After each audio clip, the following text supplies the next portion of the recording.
उदयाचल जंगल में एक सफेद रंग की कौवा रहती थी। उसे सभी पक्षी गोरी कौवा के नाम से जानते थे। उसने 3 अंडे दिए थे और उसे अपने अंडों में से बच्चों के निकलने का बेसब्री से इंतजार था। गोरी कौवा बोली, मेरे प्यारे प्यारे लाडले बच्चों, अब मुझे सब्र नहीं हो रहा है। तुम जल्दी से जल्दी बाहर आ जाओ। तुम्हारी प्यारी आवाज सुनने के लिए मेरे कान तरस रहे हैं। जब तुम माँ कहकर बोलोगे तब मेरे कान में जैसे अमृत घोलेगा। एक कोयल गोरी कौवा की बात बड़े ही ध्यान से सुन रही थी। उसे भी अंडा देना था और वो गोरी कौवा के पास पहुंच गई। बहन, आप बड़ी किस्मत वाली हैं। अब जल्दी ही आपके अंडों में से प्यारे प्यारे बच्चे बाहर आएंगे। वे सभी बाहर निकलकर आपका मनोरंजन करेंगे और आपका दिल बहलाएंगे। आपको जब भी बाहर जाना हो, कुछ लाना हो तो आप मुझे बताइए। मैं आपके अंडों के रक्षा के लिए यहाँ बैठी रहूंगी। गोरी कौवा बोली, कोयल बहन, ये तो तुमने बहुत अपनेपन से भरी हुई बात कही। मुझे एक अच्छा साथ और सहारा मिल गया। अब मैं तुम्हारे ऊपर विश्वास करके कहीं भी जा सकती हूँ। कुछ देर के बाद गोरी कौवा कुछ खाने पीने की तलाश में वहां से जाने के लिए तैयार हो गई। उसने कोयल को इशारा किया और अपने पास बुला लिया। कोयल बोली, कौवा बहन, तुम निश्चिंत होकर जाओ। जंगल में घूमकर खाओ, फिर आराम से आओ। मैं यहाँ पे तुम्हारे अंडों की रक्षा करूँगी। गोरी कौवा वहां से उड़कर जंगल की तरफ चली गई और कोयल उसके घोंसले में बैठ गई। कोयल ने अच्छा मौका देखकर वहीं पर एक अंडा दे दिया और गोरी कौवा का इंतजार करने लगी। कुछ देर के बाद गोरी कौवा आ गई और उसने कोयल को धन्यवाद देते हुए अपने घोंसले पर नजर डाली तो वो चौंक गई। वहां 3 अंडों की जगह पर 4 अंडे दिखाई पड़े। गोरी कौवा बोली, अरे, ये एक अंडा बढ़ कैसे गया? यह ऊपर वाले का चमत्कार है। मैंने इससे पहले भी ऐसे चमत्कार देखे हैं। तुम्हारी किस्मत अच्छी है जो तुम्हें एक चमत्कारी बच्चा मिल गया है। दूसरे ही दिन गोरी कौवा के अंडे से एक काले रंग का बच्चा बाहर निकल आया। गोरी कौवा बोली, मेरे प्यारे बच्चे, तुम्हारा इस दुनिया में स्वागत है। तुम्हारा नाम सलोना है। अब तुम्हारे बाद दूसरे भी बच्चे आ रहे हैं। इतने में अगले अंडे में से एक सफेद रंग की चूजा बाहर आ गई। गोरी कौवा बोली, आओ प्यारी गुड़िया, आओ, खेलो कूदो, मन बहलाओ। इसके बाद फिर से 2 काले रंग के नर और मादा चूजे बाहर आ गए। गोरी कौवा अपने चारों बच्चों को समान रूप से प्यार देने लगी। कोयल भी बीच बीच में आकर बच्चों की देखभाल करती थी। वे चारों बच्चे बड़े होने लगे। उसमें से एक बच्ची जो कोयल थी वो कोयल की तरह दिखने लगी। उसका नाम सुरीली रख दिया गया। वो जैसी ही थी वो अपनी प्यारी सुरीली आवाज सुनाकर सबको खुश कर देती थी। गोरी कौवा उसे भी उतना ही प्यार करती थी जितना कि अन्य बच्चों से करती थी। गोरी कौवा बोली, यह सब परमपिता परमेश्वर की कृपा है। इन प्यारे बच्चों के साथ रहने पर जो आनंद मिलता है वह स्वर्ग सुख से भी बढ़कर है। उसकी आवाज उसकी असली माँ कोयल के भी कानों में पहुंच जाती थी। कोयल अक्सर उड़कर उसके पास आ जाती थी। एक दिन कोयल गोरी कौवा के घोंसले में पहुंची और सुरीली से प्यार करने लगी। सफेद रंग की चूजा गुड़िया सोचने लगी और कोयल से पूछ बैठी।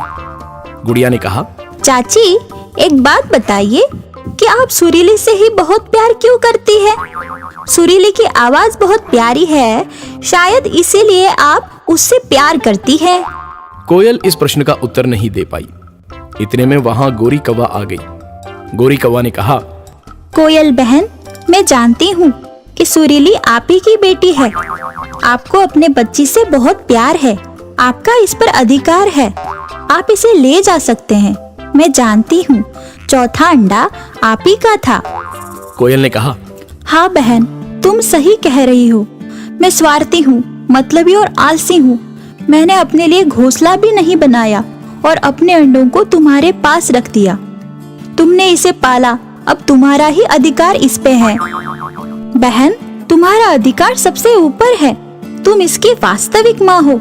सुरीली बिटिया, यही तुम्हारी असली जन्म देने वाली माँ है। इनके साथ जाओ, इन्हें संतान का सुख प्रदान करो।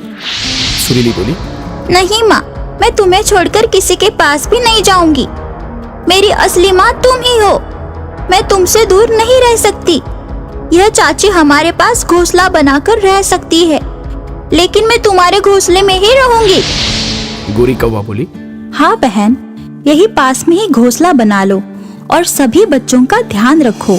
कोयल ने आलस का त्याग कर अपने लिए एक अच्छा सा घोंसला बनाया। गोरी कौवा और बच्चों ने भी उसकी मदद की। उसके अपने अंडे से भी बच्चे हुए और वे अपनी सुरीली आवाज से आसपास आनंदमय वातावरण बना देते थे। गोरी कौवा सभी बच्चों पर प्यार और ममता लुटा रही थी। कोयल गोरी कौवा की भावना, ममता और उपकार को कभी नहीं भूल पाई। गंगा नदी के किनारे एक प्यारा सा तोता रोज उड़कर आता, गंगा मैया का पानी पीता और बड़ी देर तक बैठा रहता था। वहीं पास में एक पंडित जी ने अपना तंबू गाड़ रखा था। वो पूजा कराते और चंदन लगाते थे और उसके बदले में कुछ दक्षिणा पा जाते थे। वो रोज उस तोते को देखते और उनके मन में प्रश्न उठता था कि ये तोता यहाँ रोज क्यों आता है। पंडित जी ने अपने झोले से एक अमरुद निकाला और तोते को दिखाकर रख दिया। तोता धीरे धीरे आया और अमरुद खाने लगा। अरे तोते, तुम रोज आते हो, गंगा जल पीते हो और कुछ देर बैठकर चले जाते हो, क्या इसके पीछे कोई कारण है? तोता बोला, हाँ पंडित जी, इसके पीछे कारण है। मैं आपको बताता हूँ। पिछले जन्म में मैं एक ब्राह्मण का बेटा था। मेरा नाम गंगाराम था। मेरा एक छोटा भाई, इसका नाम जमुना प्रसाद था। एक बार हम दोनों गंगा नदी के इसी घाट पे नहा रहे थे। मेरा भाई जमुना मेरे रोकने के बावजूद भी गहरे पानी में चला गया और डूबने लगा। तेज धारा में तेजी से बहता चला जा रहा था। मुझे भी ठीक से तैरना नहीं आता था। मैं उसे बचाने के लिए गुहार लगाता रहा, लेकिन उस समय उसे बचाने वाला कोई नहीं था। इसके बाद भाई का कहीं भी पता नहीं चला। वह मुझसे हमेशा के लिए जुदा हो गया। गंगाराम, तुम्हें अपने पिछले जन्म की बातें कैसे याद रहती हैं? पंडित जी, मैं एक बड़े ज्ञाता साधु के सानिध्य में रहता था। वे ना बड़े तपस्वी और ज्ञानी थे। मैं उनके बगीचे में रहता और उनकी ज्ञान से भरी बातें सुनता। उनके साथ रहते रहते मैंने बहुत ज्ञान प्राप्त कर लिया। अचानक मुझे अपने पिछले जन्म की बातें याद आ गईं। मुझ में कुछ शक्तियाँ भी आ गईं। मैं इतना तो जान गया था कि पिछले जन्म की बहुत सारी बातें तो मुझे याद आ गई हैं, लेकिन इस जन्म में मेरा भाई जमुना कहाँ है, या अभी तक मुझे ज्ञात नहीं हुआ। मैं गंगा माँ के किनारे बैठकर उसे रोज प्रार्थना करता हूँ कि मुझे मेरे भाई से मिला दे। पंडित जी तोता गंगाराम की बातें सुनकर विचार करने लगे। उन्होंने अपने जीवन में इस तरह की बातें सुनी थी, लेकिन प्रत्यक्ष एक तोते से ये जानकारी मिलने के बाद वो सोच में पड़ गए। तोता गंगाराम और पंडित जी में खूब पटने लगी और गंगाराम जब भी गंगा किनारे आता तो पंडित जी से मिलता और अमृत भी खाता। कभी कभी तो वो खुद अमृत पंडित जी के लिए लेकर आता। पंडित जी ने कहा, अरे गंगाराम, तुम मेरे लिए अमृत क्यों लाते हो? मुझे तो प्रसाद के स्वरूप मिल ही जाता है, वो मैं तुम्हें खिला देता हूँ। पंडित जी, हिसाब बराबर का होना चाहिए। कभी आपने अमृत खिलाया, कभी मैंने खिला दिया। आपने प्रसाद में दिया और मैंने पेट से तोड़ लिया। एक दिन पंडित जी का 8-10 साल का लड़का भागीरथी गंगा किनारे पंडित जी के पास आ गया। बाबूजी, घर में आटा और दाल दोनों खत्म हो चुके हैं। मैंने तो नमक चावल खाया और ये देखिए आपके लिए भी लाया हूँ। मेरी कमीज बहुत पुरानी हो गई है, दिवाली आ रही है, नए कपड़े सिलवा दो ना। ठीक है बेटा, कुछ दिन तक रुक जाओ। किसी जजमान ने कपड़े दे दिए तो उसी कपड़े की कमीज सिलवा लूंगा। आजकल जजमान भी कम होते जा रहे हैं। लोग गंगा मैया में नहा रहे हैं, लेकिन हमें भूल जा रहे हैं। पंडित जी, अब आप चिंता मत करिए। अब आपको सारे जजमान याद करेंगे और यहीं आएंगे। आपको अच्छी खासी दक्षिणा भी मिलेगी और जिंदगी अच्छे से कटेगी। गंगाराम, तुम्हारे मुंह में घी शक्कर। काश ऐसा होता तो मेरी गरीबी दूर हो जाती। एक बिटिया है, उसकी शादी हो जाती। गंगाराम बोला, पंडित जी, वह दिन जल्द ही आएगा जब सब कुछ ठीक हो जाएगा। आपके बेटे भागीरथी को देख कर ना मुझे बड़ा अलग सा अनुभव हुआ है। मेरे खून में एक लहर सी दौड़ गई है। बड़ा होनहार बालक है। गंगाराम, ये गंगा मैया की ही तो देन है।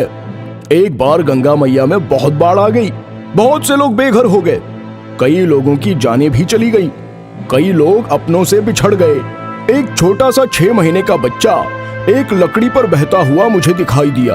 वो रो रहा था, मुझसे देखा नहीं गया और मैंने उसे जाकर उठा लिया।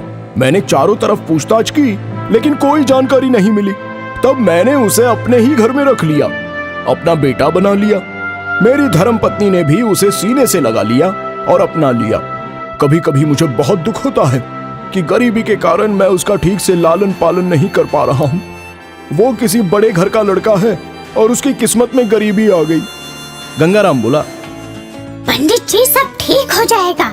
गंगा मैया की कृपा से आपके दिन भी लौट आएंगे। और दूसरे दिन गंगाराम अपनी चोंच में एक मोती लेकर पंडित जी के सामने हाजिर हो गया। गंगाराम बोला, पंडित जी यह मोती संभाल कर रख लीजिए। आपकी जिंदगी में यह बड़ा परिवर्तन ला सकता है। पंडित जी ने जैसे ही मोती अपनी जेब में रखा, एक अमीर जजमान उनके सामने आ गया। पंडित जी ने उसे कथा सुनाई और उससे बड़ी अच्छी दक्षिणा पाई।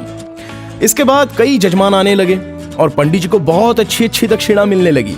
उन्हें स्वर्ण और चांदी का भी दान मिला। धीरे धीरे उनकी स्थिति बहुत अच्छी हो गई। अच्छा घर, अच्छा सामान, अच्छे कपड़े, सब कुछ अच्छे ढंग से चलने लगा। जीवन का रंग अच्छे ढंग से बदलने लगा। गंगाराम, तुम तो जादूगर निकले, बहुत बड़े भविष्यवक्ता भी हो। जैसा कहा वैसा ही हुआ। तुम हमेशा मेरे साथ रहना। तुम्हारा साथ पाकर मैं परम भाग्यशाली बन गया हूँ।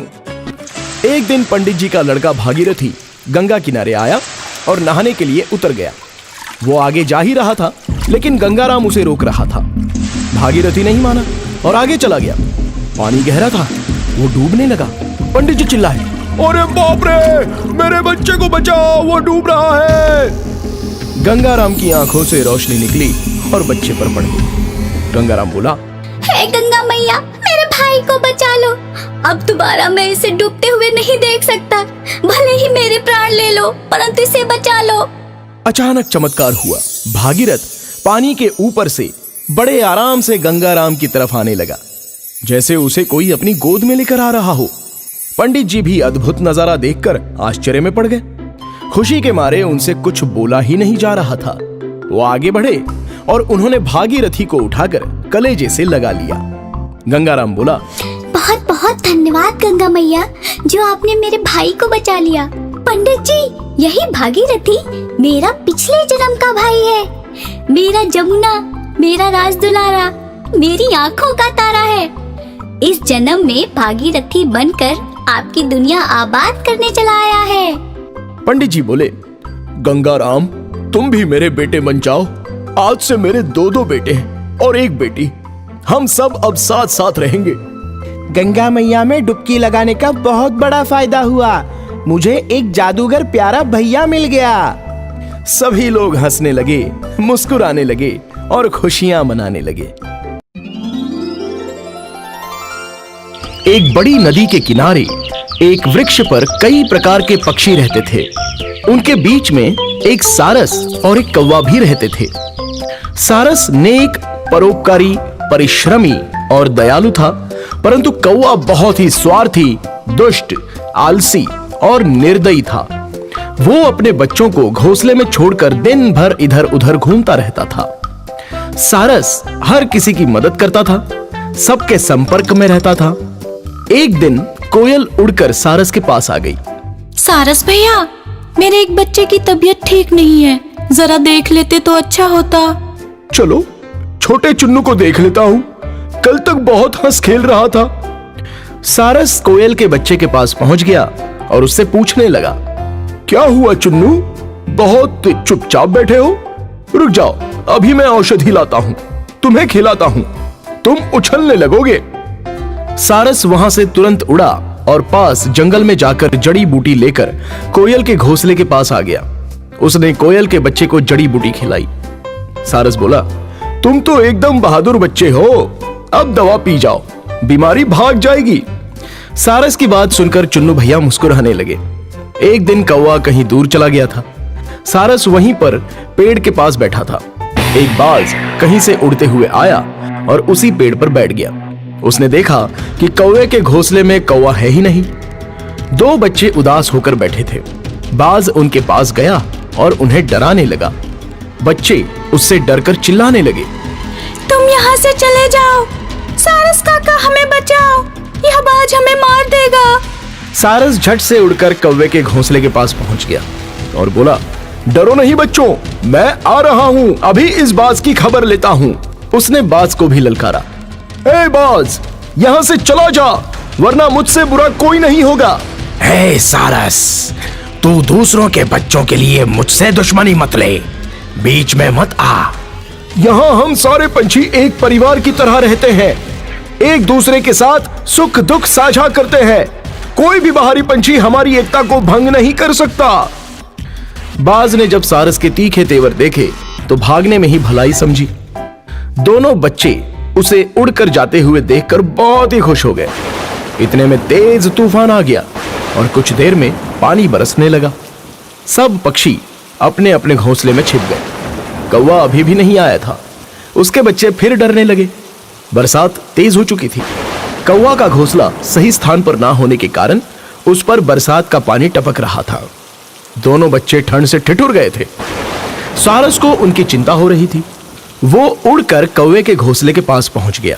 कौवे का बच्चा बोला, काका, टपकते पानी और बौछार से हम भीग रहे हैं, हमें ठंड भी लग रही है। सारस बोला, बच्चों फिक्र मत करो, मैं आ गया हूं, सब ठीक हो जाएगा। सारस ने कौवे के घोंसले को सही किया और उसके ऊपर पेड़ की डाल पर कुछ बड़े पत्ते भी रख दिए। इस तरह से दोनों बच्चों की बरसात से पूरी तरह से सुरक्षा हो गई और इसके बाद सारस वहां से चला गया।